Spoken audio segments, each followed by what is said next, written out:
Hello there, YouTube. It's your boy B3 back with another kicking graphic novel review. Today we are reviewing Batman: The Complete Hush.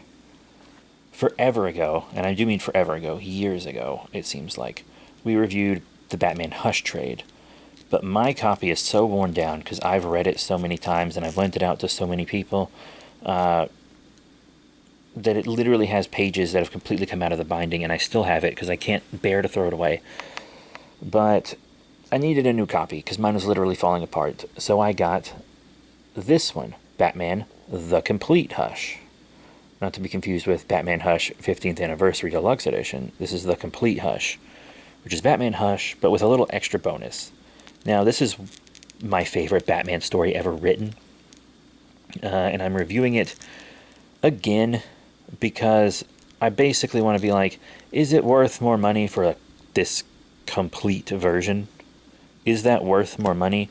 I guess that might depend more on how much you care about behind the scenes stuff, because when it comes to actual story, there's really nothing really extra. Let me read you the back of the book.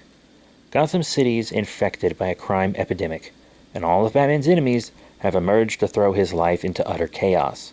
But little do they know that they're all pawns of the villainous Hush in his elaborate game of revenge against Bruce Wayne. Pushed past his breaking point, Batman will need to use more than the world's greatest detective skills to uncover the true identity of this mysterious mastermind before it's too late. This truly unforgettable story by two of comics' top talents, writer Jeff Loeb from Batman the Long Halloween, Superman, Batman, and they won't tell you on the back of this book, but Hulk, he created Red Hulk, he's one of the people that created Red Hulk. And artist Jim Lee from All-Star, Batman and Robin the Boy Wonder, and also Superman for Tomorrow. Plus, X-Men. He has some famous work on X-Men. Presented by the Caped Crusaders' most personal case yet. This is the best Batman comic ever written. Hands down, there is no contest in my mind. Jim Lee's art cannot be beaten. He doesn't draw much for comics these days. I think he does more editorial, kind of office-y style work. I think last I checked, he was running the joint, but I don't remember. I really don't. But goddamn, Jim Lee's art is just, it's always so good. It's never bad. His art is what makes All-Star Batman and Robin the Boy Wonder even readable. I mean, holy shit. And here is really no exception. The book starts off with an introduction by Jeff Loeb, and then goes into something called The Legend of Batman, who he is and how he came to be, which is a recap of Batman's origin told by Alfred with Jim Lee art. It's literally 3 pages, and it's pointless. It's pretty, but it's pointless. It was completely unnecessary, unless you've never read a Batman comic before. Then it might be useful, but I mean, we're all pretty familiar with Batman's origin, right? Did we really need this? No. It's not worth getting this version. And then we go into the full story of Hush. Once again, my favorite Batman story of all time, and I'll talk about it kind of quickly, because I have reviewed this story before. But Killer Croc kidnaps this rich kid. Batman has to save him, and it's like a rapidly mutating Killer Croc who's trying to get money to fix his mutation. And Batman ends up having to chase Catwoman because she steals it. And let me tell you, the art is great. What wonderful uses of blues and stuff throughout the book. Batman's outfit is not only my favorite Batsuit, the Hush Batsuit, but many, many people's favorite Batsuit, the blue and gray. Oh, as much as I love a yellow oval symbol, this suit is top tier. This is the Batsuit to me. Like, this is the Batsuit for me. Really, it is. And also, not a lot of people talk about Catwoman's suit in this. This is also my favorite Catwoman suit. I love the goggles and the pointed ears. It's still cat-like, but it's kind of subtly cat-like, but not too subtle. It's really nice. This is also my favorite Catwoman design, and people love making figures and merch with the Hush Batman on it, but we don't get as much merch of Hush Catwoman. even though it's clearly also her best outfit. She looks incredible. But Batman ends up getting not shot, but something of his is shot, his grapple line, and he falls. And it turns out Catwoman is being controlled by Poison Ivy, and Huntress rescues Batman, who needs brain surgery, by Tommy Elliot, his childhood friend, who's also kind of the world's best brain surgeon. We get a lot of cool flashbacks to him and Bruce as kids, and Tommy has had some similar traumas to Bruce. He lost his father in a horrible accident, like Bruce lost his to crime. But you see, you're reading this book, like as a reader who's reading it for the first time. And honest to God, if you have not read Batman Hush, stop right here. Stop right here. Do not go any further. I would feel really awful if I ruined Batman Hush for you. If you don't know what happens past this point, get out and go read it. I'm dead serious. Now, continuing on, for those who have read it or just straight up don't care about spoilers, you're reading this book, and if you're a longtime comic reader or just anyone who's read a fiction story before, you're like, oh, they're introducing a new villain and a new character in Bruce Wayne's life at the same time. Of course they're one and the same. You're like, duh, of course they're the same. That's so predictable. But then the book goes on, and Jeff Loeb and team do a fantastic job of convincing you that Tommy Elliot is not Hush, even though Tommy Elliot is, of course, Hush. Jeff Loeb likes to do this thing where when he knows the audience is going to guess the identity of his mystery character, he just kills them.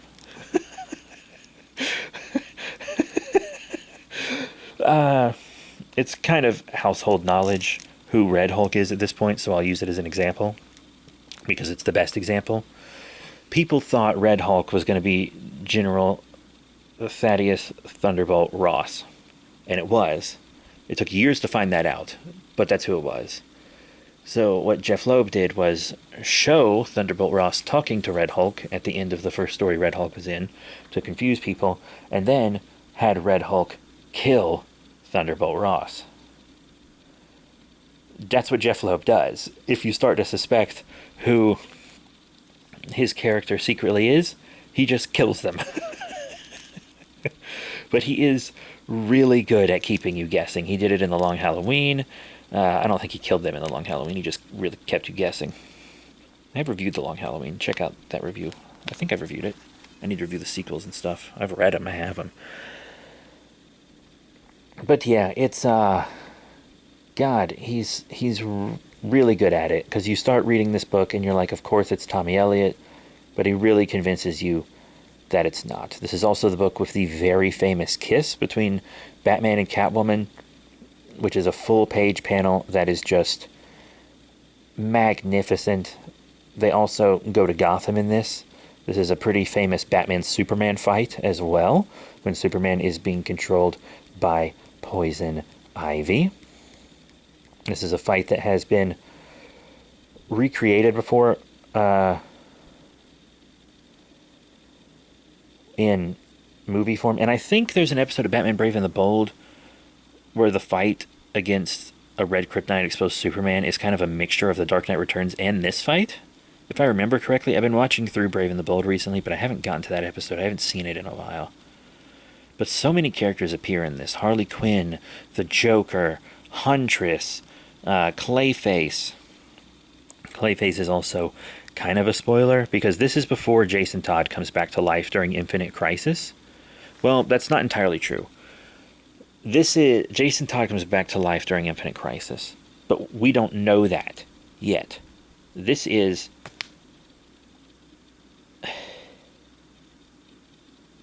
There's a lot going on, okay? Superboy Prime's punches bring Jason Todd back to life. And Jason Todd appears in this book. This is before Under the Red Hood and everything. And then we find out that Jason Todd is actually Clayface, pretending to be Jason Todd under Hush's orders. And we see all this stuff happen with Ra's al Ghul and Lazarus Pits and blah, blah, blah. And they trick you into thinking Hush is like Two-Face and all this other stuff. And eventually we finally get our big reveal that Two-Face has been working with a lot of people that both Batman and Bruce Wayne know to take him down because he's a jealous little spoiled brat. And it's insane. Tommy Elliott has this weird complex about his mother as well, which might be explored a little more in another Hush book, which I do have and do plan to review soon. Heart of Hush, I think it was called. Maybe we'll review it in a couple days, I don't even know. But we get our big battle with Hush, and Tommy is protective of this necklace his mother gave him, despite the fact that he hated his mother and wanted her dead. And we find out that the real mastermind behind Hush isn't Hush Tommy Elliott. No. It's the Riddler. He had brain cancer. Tommy Elliott couldn't help him, so he stole a Lazarus pit. Made himself better, but it also changed his brain, and he figured out who Batman is, and then Batman manipulates him into not revealing his secret identity. But of course, all of this has really traumatized Batman. It's really hurt him. And it drives a wedge between him and Catwoman. Also, there's a variant cover gallery in the back. Great comic covers through this entire story. Just magnificent covers. Some of them incredibly famous, like the Batman 608 second printing cover with the Jim Lee Batman looking out over the gargoyle. There's the Batman 608 special promotional cover, which is usually used as the cover art on the trades because it's such famous artwork. Really incredible stuff.